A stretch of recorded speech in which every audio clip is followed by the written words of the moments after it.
Now, I'm willing to bet that if you're watching this video right now, you are a badass woman who puts a lot of effort into everything that she does. I mean, you hit the gym and you hit it hard, and the harder that you hit it, the more tone that you get. You also work really hard. I mean, maybe you're a nurse, a doctor, a lawyer, a realtor, whatever. I mean, the time and effort that you put into your craft and your work, the more you get out of it. Sheer willpower has always gotten you where it is that you want to go, but does that same type of effort work when it comes to your love life? Not exactly. Keep watching.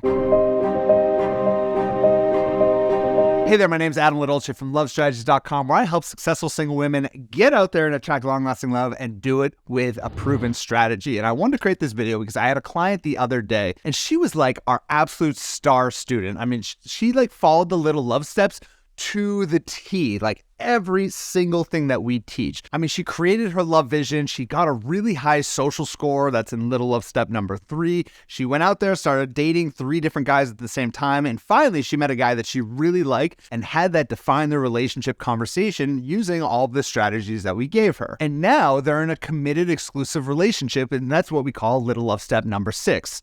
Great. It's at this point that her and her guy both agree to delete the dating apps, which is a normal thing to do. All looks good, but then on a mastermind session a couple weeks ago, she asked me, hey, Adam, we're both off the apps. We both agreed that we're off the apps, but I can't verify yet that he's not off the app. Should I ask him again and verify that he's actually deleted the app and gotten off the app? I was like, what? I mean, they already agreed to get off the apps. Verification isn't required here. And she's like, fine, okay, I won't ask him, even though I really want to verify if he's on the app. But then she says, well, Adam, now that we're in a relationship, I mean, should we start talking about where it is that we're gonna live if this starts to get really serious? I was like, hell no. So I explained to her, that type of go-getter energy that got you the guy is not the same type of energy that keeps the guy. You will always push someone away when you try to rush things and try to control the outcome too much. In love and in relationships, at a certain point, we just need to be present and we just need to enjoy it. So here are a few principles to keep in mind. Number 1, relinquish control. I've been reading this fantastic book recently. It's called Wild Problems. And this book talks about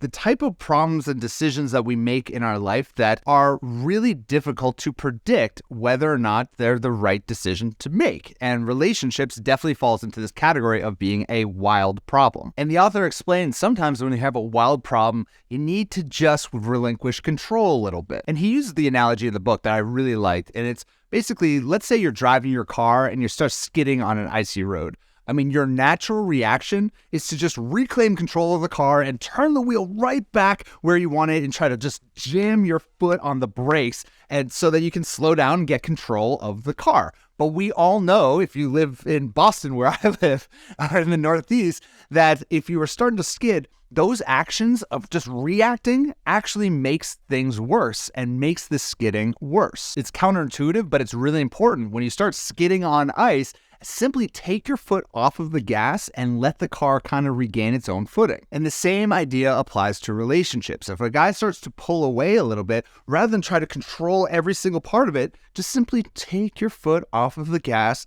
let the relationship kind of get its stable footing again, and then see where it lands. Number 2, make him miss you by being a person he should actually miss. When he's with you, it should really be an amazing, fun, and engaging and interesting moment together. And when you're not together, go out, live your life, enjoy it without him, because no man wants a life with you unless you have an incredible life without him. Don't forget to pursue your hobbies, pursue your interests, and maintain that incredible life without him. Number 3, remember, move slower than him. And when you move slower and you pace things, this actually makes him want to speed things up. It has a really interesting effect. I mean, let's bring on another car analogy. Why not? Have you ever been driving behind a really slow car and you're just like, move faster. Why are you going slower than the speed limit? And then that person finally takes a right turn and then you just like speed up really, really fast because you're just like been going so slow this whole time. You actually start speeding even faster. The same thing actually happens in relationships. When you slow a guy down, it kind of creates this tension point where he wants to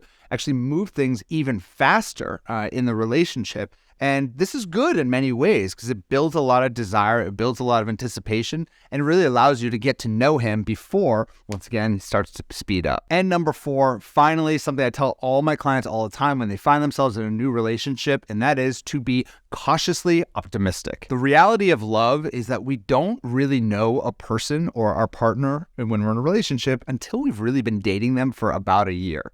That's when we've seen all of the ups and downs of that human being. We see them at their worst. We see them at their best.